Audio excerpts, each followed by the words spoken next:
রাশিয়ার কাছ থেকে অপরিশোধিত তেল কেনা বন্ধে ভারতকে চাপ দিচ্ছে যুক্তরাষ্ট্র।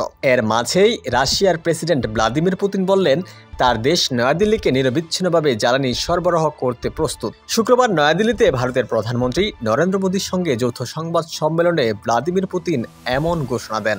তিনি বলেন, দুই নেতার মধ্যে আলোচনা গুরুত্বপূর্ণ পরিবেশে অনুষ্ঠিত হয়েছে। বক্তব্যের শুরুতে ভ্লাদিমির পুতিন উষ্ণ অভ্যর্থনার জন্য ভারতের রাষ্ট্রপতি ও প্রধানমন্ত্রীকে ধন্যবাদ জানান। পরে উল্লেখ করেন, ভারত রাশিয়ার মধ্যে ঘনিষ্ঠ সংলাপ আছে, এটি ভবিষ্যতেও বজায় থাকবে। এরপর পুতিন দুই দেশের মধ্যে হওয়া গুরুত্বপূর্ণ চুক্তিগুলোর প্রসঙ্গ তোলেন।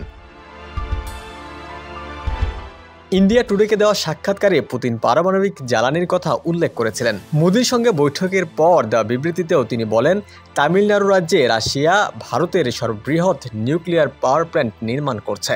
6 ইউনিটের মধ্যে 2টি এরই মধ্যে গ্রিডের সঙ্গে যুক্ত হয়েছে, 4টি নির্মাণাধীন। সেগুলো চালু হলে ভারতের জ্বালানি চাহিদায় গুরুত্বপূর্ণ অবদান রাখবে। সফরে দুই দেশের মধ্যে হওয়া আলোচনায় রাশিয়া সন্তুষ্ট বলেও যৌথ সংবাদ সম্মেলনে উল্লেখ করেন পুতিন।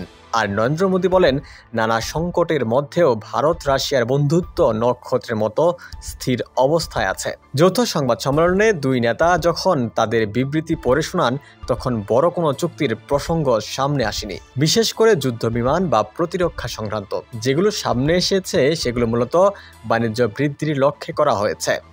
এর মধ্যে আছে জাহাজ নির্মাণ, উত্তর মেরু অঞ্চলে কাজের জন্য ভারতীয় নাবিকদের প্রশিক্ষণ, নৌপথে বিনিয়োগ ও সিভিল নিউক্লিয়ার এনার্জি। বিবৃতি পড়ার সময় পুতিন বলেন, বর্তমানে দ্বিপাক্ষিক বাণিজ্য $60 বিলিয়ন বেশি রাখা সম্ভব। ভবিষ্যতে এটি 100 বিলিয়নে উন্নীত করা যাবে। এই বিষয়টি গুরুত্বপূর্ণ, কারণ দুই দেশের বর্তমান বাণিজ্য মূলত ছাড় মূল্যে অপরিশোধিত তেল কেনার উপর নির্ভরশীল। তবে এরই মধ্যে কিছু ভারতীয় প্রতিষ্ঠান মার্কিন নিষেধাজ্ঞা মেনে তেল আমদানি কমাতে শুরু করেছে। ডেস্ক রিপোর্ট, সমকাল।